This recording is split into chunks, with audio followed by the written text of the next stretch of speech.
Hello, and welcome to another episode of the Preparedness Podcast, the podcast that brings you the best in preparedness information. My name is Rob Hannes, and I am the host for the show. If you're on the interwebs, you can find us at thepreparednesspodcast.com.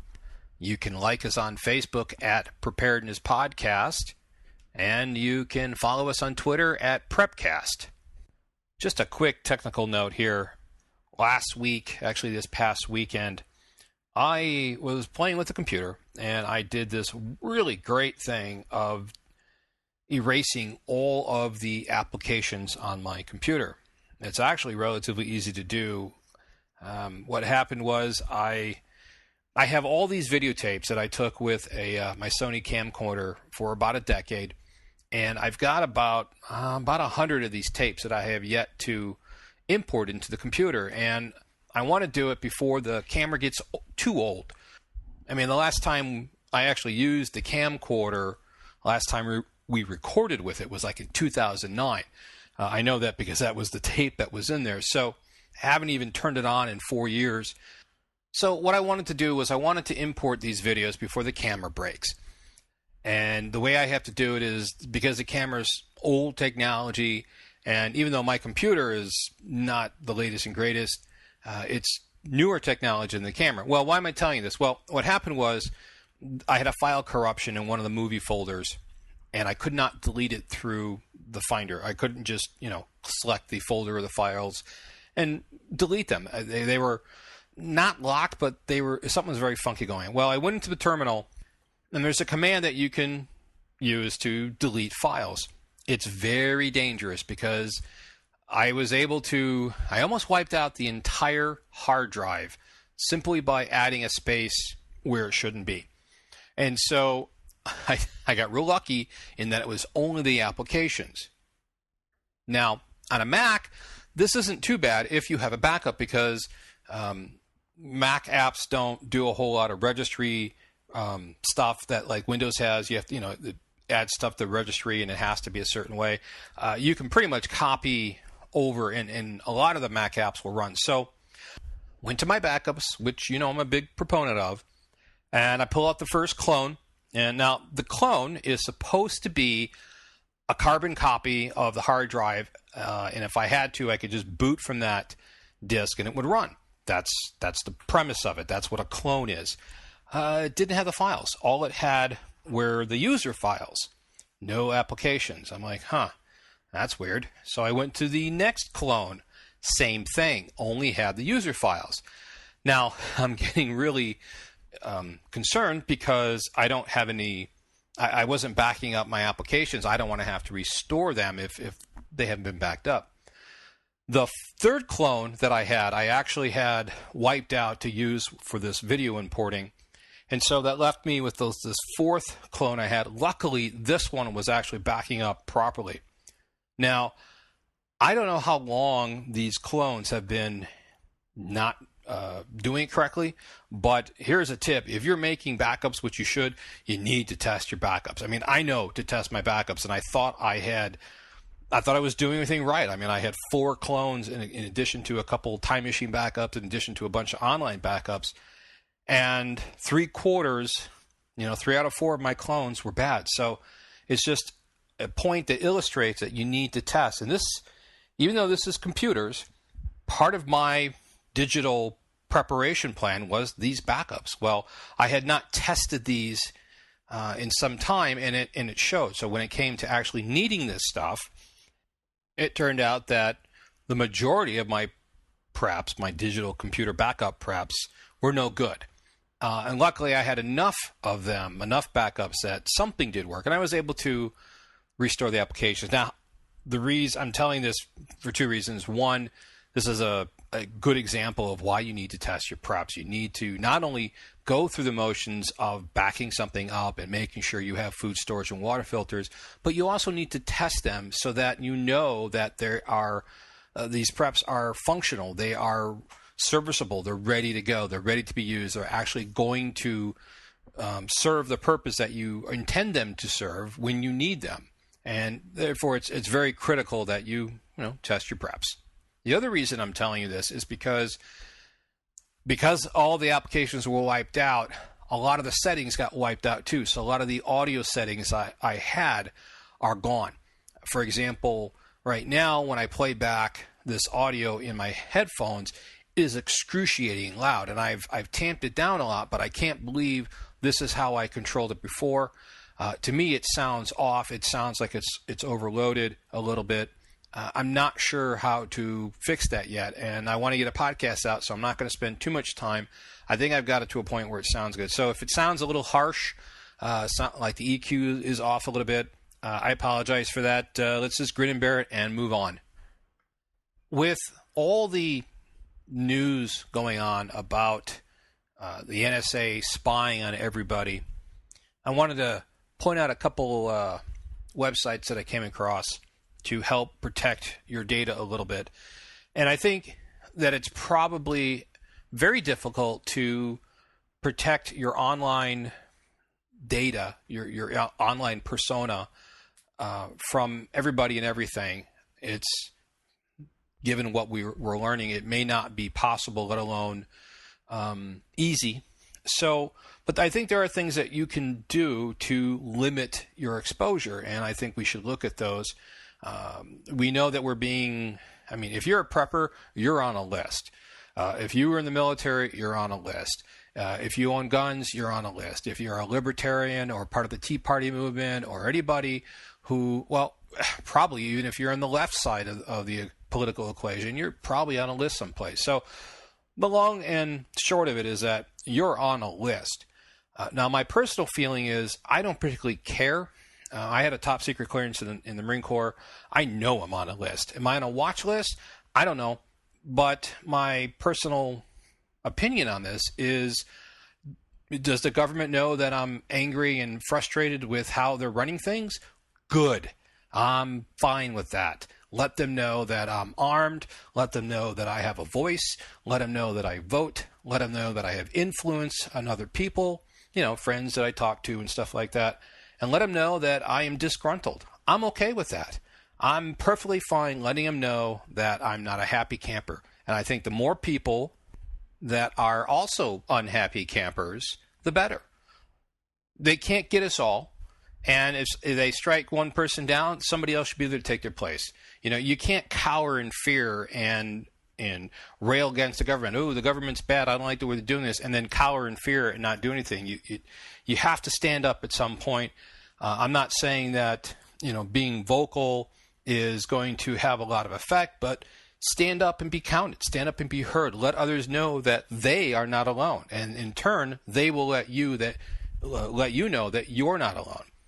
But at the same time, I don't see why we can't have a little more privacy, because we should have privacy. So one of the things I wanted to talk about was encryption.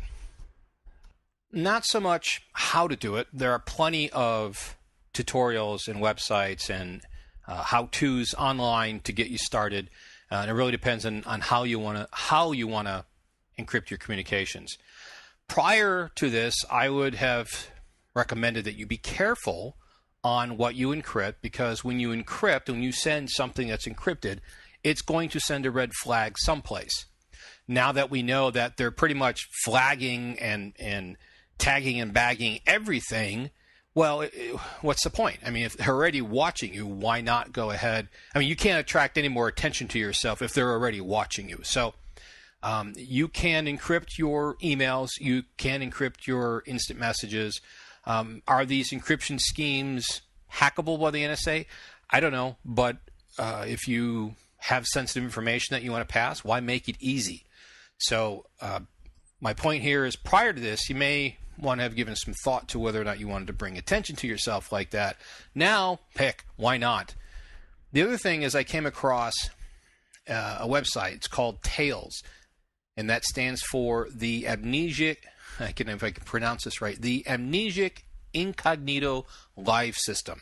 Tails, just like heads or tails. And the website is at tails.boum.org. I'll have a link in the show notes. And this is a live operating system that you can install on a CD or a DVD or even a thumb drive, like a USB thumb drive. And when you run it, you can do whatever you want to do, access the internet, because I think it uses proxy servers that are all embedded into this. You can, download, you can get email and whatever, and everything is completely anonymized. All your traffic through the internet is anonymized, and nothing is saved. There are no records for what you do kept on the computer. Now, you can set up something like this yourself. It takes more time, obviously, because you have to set up all the proxy connections and stuff. But it is possible. Long ago, years ago, maybe 4 or 5, I did this in testing with Ubuntu, installed it on a CD, and was able to run the operating system all from the CD and do whatever. And I was testing, what I was testing for was for backups from my computer data. I store all my data in easy to use, or I should say universal formats, PDFs, RTFs. Mac system has a document type called a RTFD, which is a rich text file document, which is actually a complex system. But I've tested it on other systems such as Windows and Linux, and what it looks like is a folder, and that folder has the text information in plain text and whatever file attachments are there. So that's what I was testing. I wanted to make sure that I could get to my data even if I couldn't access my computers. My computers died and I had to go to someplace else. Could I still get the data? That was what I was looking for, and having a thumb drive that had an operating system that you could go to any computer, a PC, which is more likely what you're going to run across, and boot it up from the thumb drive meant you didn't even have to worry about what kind of operating system was on the computer itself. If there even was one, you could just boot up into this and go. This sort of system would also allow you to use any computer, go into a work computer or a friend's computer or the library, plug in this USB and boot from it and do what you needed to do, and then you would unplug it. You left no trace because there's nothing stored on the computer. So if you have an interest in that, that may be something that you want to look at. The other aspect you may want to check out is a search engine. I don't know how new they are, but I've come across them, and I've seen a few referrals into my the website from DuckDuckGo.com. And when you go there, it's anonymous searching. The whole point that they do is they anonymize your search traffic, so it's not stored any place. And if you go there, it kind of there's a picture of a little duck with a bow tie, and underneath the search bar it says "Search anonymously, find instantly." If you click on the anonymously link, it brings you to a page that explains all the tracking that Google and other search engines can do, and why you may not want to have your searches trackable. So go ahead and check that out. Another thing you may want to check out, and this will depend on the browsers that you use, but there are plugins that will allow your browser to block whatever tracking cookies or tracking code is on a website, and it'll tell you who's tracking what. The one I use is put out by, I think it's don'ttrackme.us, which I think is also the same people that put out this DuckDuckGo. And it's really interesting because almost every page is doing some sort of tracking. You go to my page and it's doing some tracking because I use Google Analytics, and Google Analytics helps me determine how my site is performing, where people are coming from, and things like that. And it's very useful. And most websites use something. Typically, they're going to be using Google Analytics, which that's the monolith in the room. But that's something we have to deal with. But you can take the time to install these plugins, learn how they're used, and hide the tracking wherever possible. Again, you probably can't stop everything, but don't make it easy for them, because there are easy steps that you can do that hides or anonymizes a lot of your online activity. Recently, the past couple podcasts have been talking about non-lethal force and urban violence and what you can do in a protest or a riot. And I want to talk about two things on that. The first is, I think it's a good opportunity for us to cover the 4 gun safety rules. This is something that probably should be covered a lot if you are a frequent shooter, or especially perhaps if you're an infrequent shooter. You should go over these rules in your head often. Even if you're not carrying a gun, even if you're not intending on going shooting that day, you should know these rules. And by that, I mean you should know this by muscle memory. It should be a habit. You shouldn't have to think, what are the 4 rules, and make sure you're doing them. You should know these. You should ingrain them into your training. Every time you go out to the range, every time you practice, even if you're just doing dry firing, even if you're using a banana to practice with, you should be using these rules. Now, I've been around guns large part of my life, off and on, Marine Corps, personal life, taken a lot of friends out shooting, done a lot of shooting, done a little bit of hunting. And I have to say, quite honestly, I don't believe in accidents in general. I think there's always a reason. Usually it's either negligence or somebody not paying attention. Sometimes it's mechanical failure, which I guess we could call a true accident. But I think if you look at the root of it, there's always a reason. So if we just assume that an accident is a discharge, an unintentional discharge, I have never seen anybody get hurt by following these 4 rules if there was an accidental discharge. For example, let's say you're hunting and you've got your finger on the trigger and you trip over a tree root and you squeeze involuntarily. That gun's going to go off. Well, if you didn't have your finger on the trigger, that wouldn't have happened. If you're cleaning your weapon and you failed to unload it and it goes off in your face, you fail to follow these rules. So you should know the rules, but let's cover them for people who aren't familiar with them. I make sure that when I go out and take somebody shooting that I haven't been shot before, when I take my kids to teach my kids, they don't get to touch the gun until they know this by memory, and they have to recite it. And we usually start that morning, and I make them recite it the whole way, and I keep testing and I keep grilling them until they know this. And then while we're on the range, you have to constantly remind them. And this is how you build the muscle memory. This is how you get it ingrained into their system. And these are rules that they will take with them for the rest of their lives. Number 1 is always treat every weapon as if it's loaded. What this means is even if you've unloaded it, you treat it as if it's loaded. Never assume that the gun is safe and unloaded. You should always treat it as if it is. If you do that, then you're not going to be silly with it. You're not going to be playing around with it. You're not going to be doing something dumb like pretending to blow your head off and actually blow your head off, or pull it out a window, or you're cleaning it and it goes off. Never assume that it's unloaded. Always treat it as if it's loaded. The second rule is never put your finger on the trigger until you are ready to fire. Modern weapons are extremely safe. They don't go off by themselves. Okay, sometimes they do. You could have a cook-off, you could have a slam fire, you can have some other mechanical issue go wrong with the gun. And that's where rule number 3 comes into play.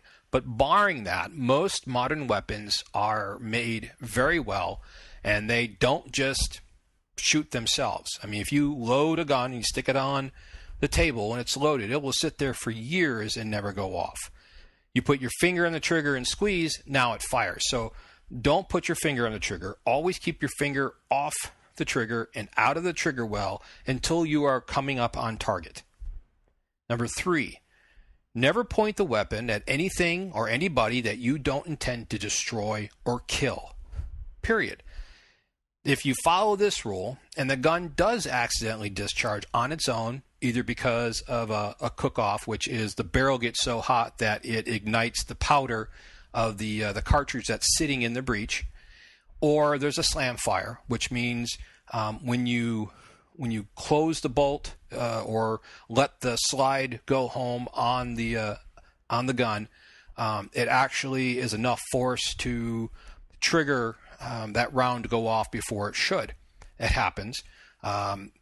Sometimes, like for example, I have a 22 insert in one of my AR-15s, and it goes off because it gets too dirty or it's the bad ammo, it's not matched very well.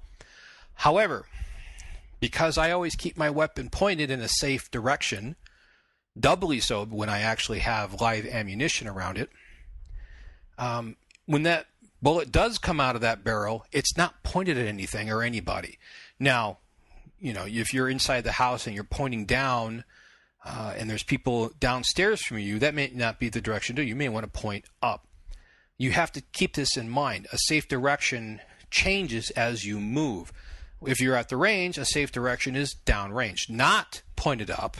You want to point down or downrange because an up bullet has to come down, and it can come down and kill somebody. We've had that happen here in Arizona. Now, not at a gun range here in the urban area, but it can happen. So you have to constantly know what a safe direction is.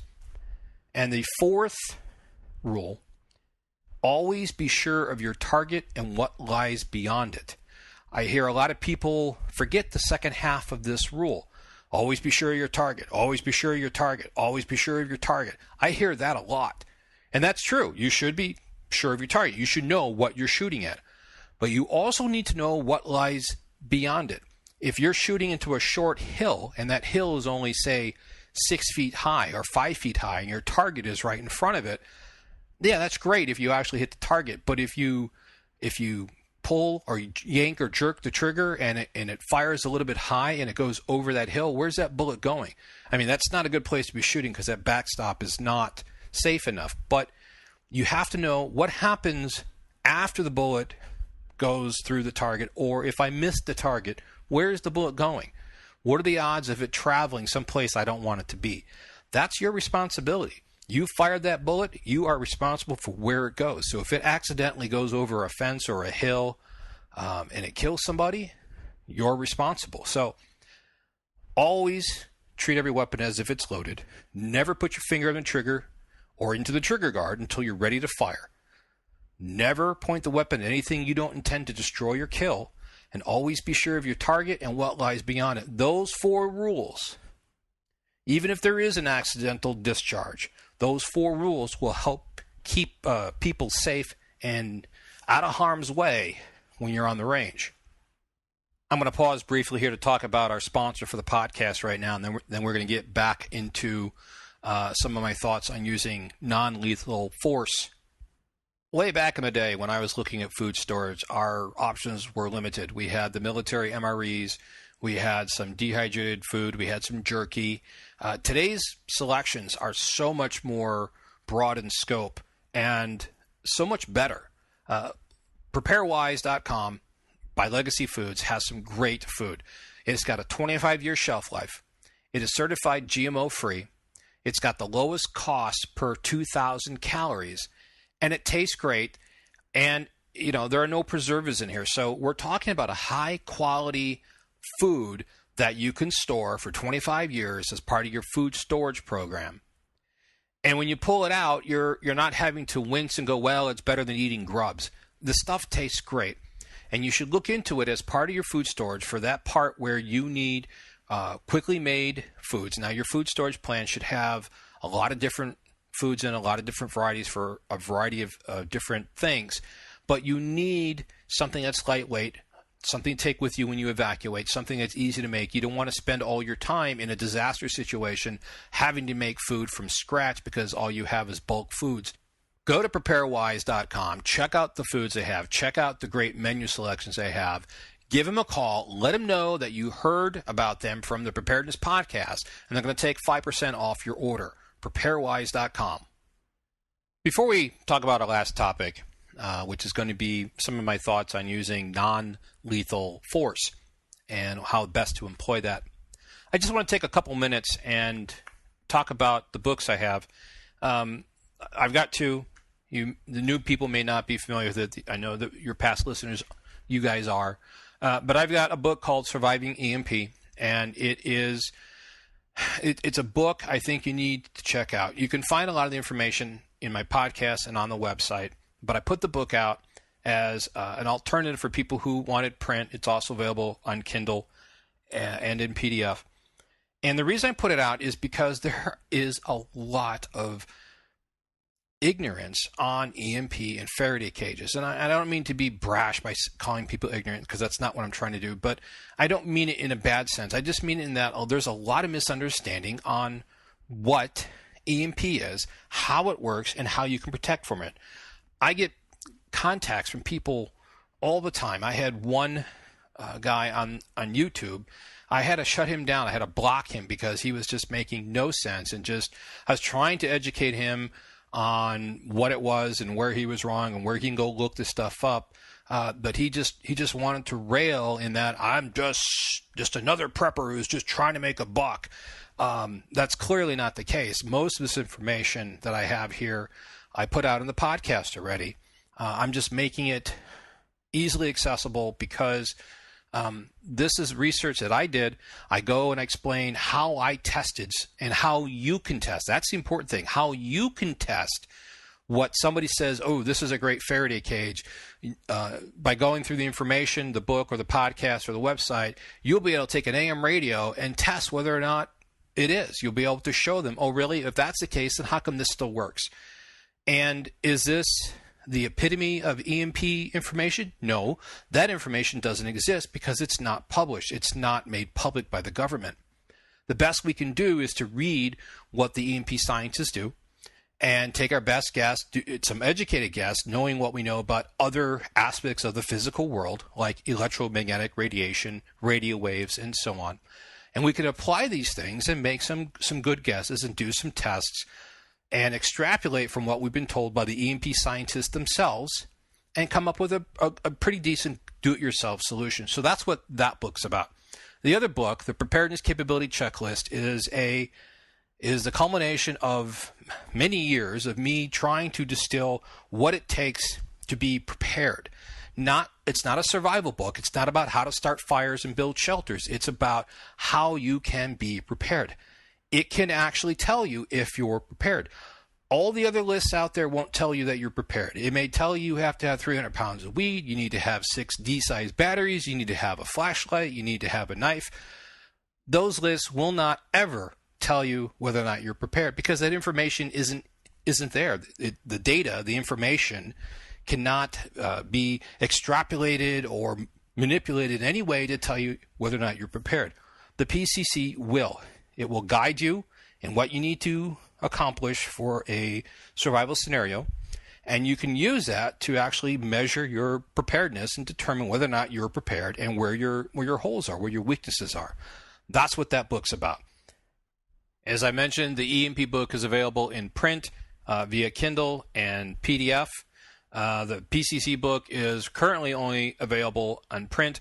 I am working to see about getting into the Amazon store so it's a little bit easier and a little bit better of a shopping cart. Hopefully that will happen soon. Okay, the last topic I want to talk about are some more thoughts on using non-lethal force. I had an email conversation with a listener, and I think I may not have been as clear on my thoughts on using non-lethal force. So I wanted to cover that again because I think it's an important aspect to make sure we understand. In episode 186, just a couple podcasts ago, I talked about the non-lethal defense options. And my thought on this, my point was, if you were unable to use a firearm, either because you live in an area that prohibits them, where the laws for using them are excessive. There I have listeners in other countries that aren't allowed to have guns, or it's not very easy. Or if you're traveling, there's a lot of people who fly a lot, and it's very difficult and extremely inconvenient, in my opinion, to take your firearms traveling on the plane. I also think it's a good way to get them stolen because they just, put those big old stickers on that basically say, hey, here's the gun right here. This is the box you want to open. So, but my point was, here are some options. It was not supposed to be, it wasn't supposed to be, this is better than using a gun, because I don't think so. I think a firearm is your best option. I think if you can't, then here are a bunch of ways to do it. Now, in my opinion, non-lethal force is what you use to de-escalate the situation. I want to have the bad guy go away. I don't want them to come closer. I want them to go farther. Non-lethal options also include hardening your home. For example, if you put bars in your windows, just to make it simple. There's lots of ways you can harden your windows, but let's just say you put bars in your windows. You have a nice thick steel door, and it's barred from the inside. You have cameras and lights all around the house. You have a big dog barking inside. The criminal that comes up and sees all this, they test the bars, they test the doors, they know, they hear the dog barking, and they're like, okay, this is not the target I want to go. I'm going to go someplace else. I'm going to look for an easier target. I just use non-lethal options to de-escalate that potential situation. That, to me, is the best way to use non-lethal options. If you use personal non-lethal force, I think it should be a last-ditch effort. If somebody's trying to kill you, if somebody's trying to maim you, injure you, rape you, or your family, why be nice to them? Take them out. Stop them in any way you possibly can. There should be no hesitation on your part on what they're trying to do. Now, if you do use non-lethal tactics to harden your home, and the guy gets in, or he tries to get in, and he the windows are barred, the doors are barred, the dog's barking, the alarm's going off, there's camera lights all over the place, and maybe you're behind the door saying, I have a gun, do not come in, or I'm calling the police or whatever, and they still try to get in. They're not there for coffee. They're there to hurt you. Or more likely, they're there to hurt you and take your stuff. So when somebody breaches your perimeter after you have hardened it, after the alarm is going off and the lights are on, the dog's barking, and they still want to come in, I don't understand people who think at that point it's still okay to use, or they should use, non-lethal force. Unless you legally have no other recourse, you should shoot and shoot to kill. Legally, that's what you should do, because you're going to have less problem. If basically, the way the law is going to look at this in most places is if you were threatened enough to shoot, then you should be shooting to kill. You should not be shooting to wound, shooting to maim, because the court and the jury are going to look at that and say, well, if you weren't scared enough to kill them, to stop them, then your life wasn't in enough danger to begin with. And chances are you're going to lose that court case. Is that right? Is that fair? No. You're trying to be a human and not kill somebody, but yet still protect you and your family. But that's how they're going to rip you to shreds in court. It's happened before. I mean, think of the criminal who has fallen on a knife or broken his leg in somebody's house, and while they're there to commit a crime, they got hurt and they sue the homeowner and won. We've seen these court cases happen, so it's not out of the realm of possibility. You need to keep that in mind. But here is something else that you also need to keep in mind. Let's say it's a Teotwaki situation, the end of the world as we know it. And that basically means that the societal fabric, society has broken down to a point where your basic social services no longer exist. Whether they no longer exist temporarily, like in Katrina, or they no longer exist on a more permanent basis, such as an EMP attack. It doesn't really matter at this point for this conversation. The point is that it's going to be quite a while before the police show up. Given that, somebody tries to come in to take your stuff and to hurt you, and instead of shooting and killing them like you have the right to do, you injure them or you knock them out. Now you have a prisoner. What are you going to do with this guy? Or girl, I suppose. But let's just say you've got a guy there and you knocked him out, however you did. He's laying unconscious here. Now what? The police aren't coming, or you call the police and all you get is a busy signal, or the message says, all circuits are busy, or we can't come and help you right now.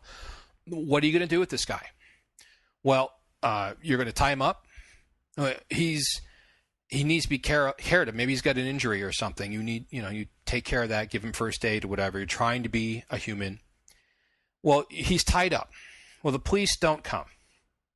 1 hour, 3 hours, 12 hours, 2 days, 5 days. What are you going to do with this guy?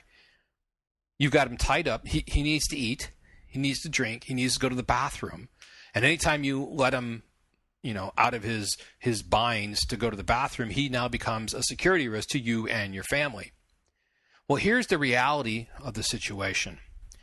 When the police do show up, let's say they show up 3 days later, and you say, hey, this guy broke in and I captured him, and I held him here for 3 days.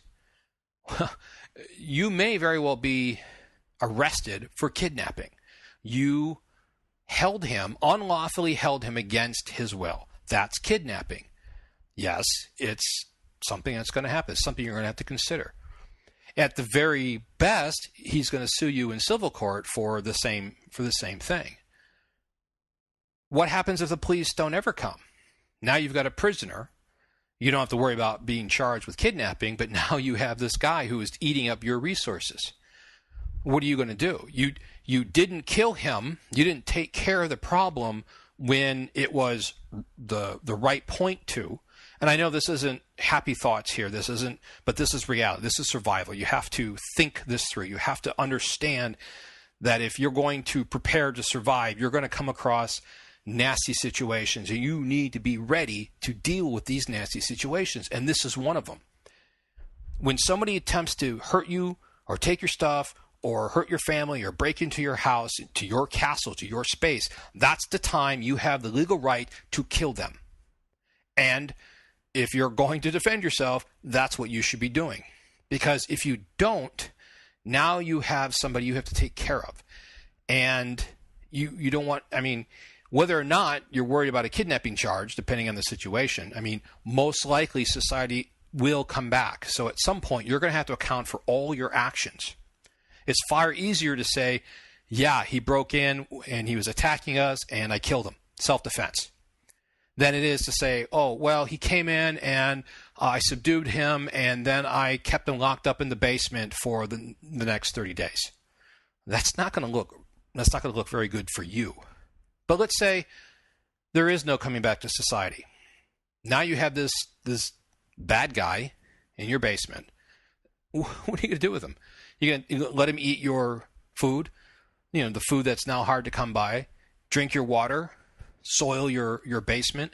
He's not going to be a pleasant guy. He's not going to be on your side. You're not going to be able to sit down and talk to him and say, hey, sorry about the bump on the head, but what do you say you join us? No. If he's criminal enough to break in, you can never trust him. And that's the other point. If you let him go, now he knows that you're hesitant to use lethal force. He's PO'd. He's going to go find other guys or his friends. He's going back for revenge, or just because he knows that he can probably take you out because you don't want to shoot anybody or you don't have any guns. So this is the situation that you need to think about. You can't be a prepper.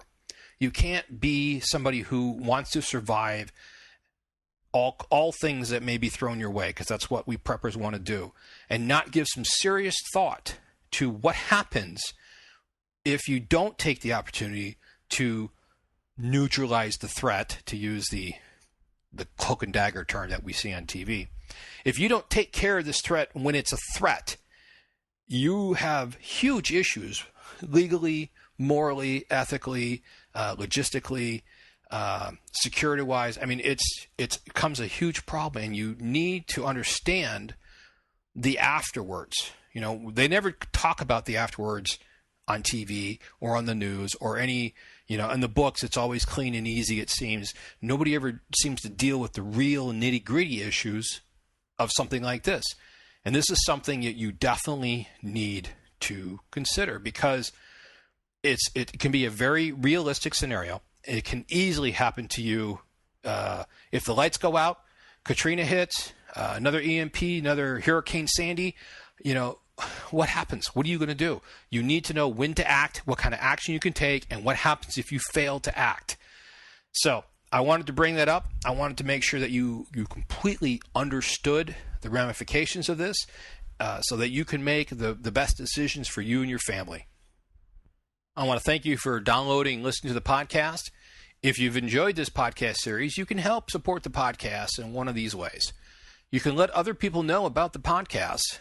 The more people that listen, this helps increase our listenership and it keeps the podcast going very strong. You can click on the Amazon banner on the website. You pay the same prices that you would normally with Amazon, but we make a small commission on that. Likewise, if you're interested in an Audible Books subscription, you can click on the Audible banner or go to audiblepodcast.com/prepcast. And when you sign up for a subscription, just like Amazon, we get a small commission, and it's not a lot, but every bit does help. And of course, you can also support us by supporting our advertisers and sponsors. Let them know that you heard about them from the Preparedness Podcast. Until next time, folks, enjoy life, keep preparing,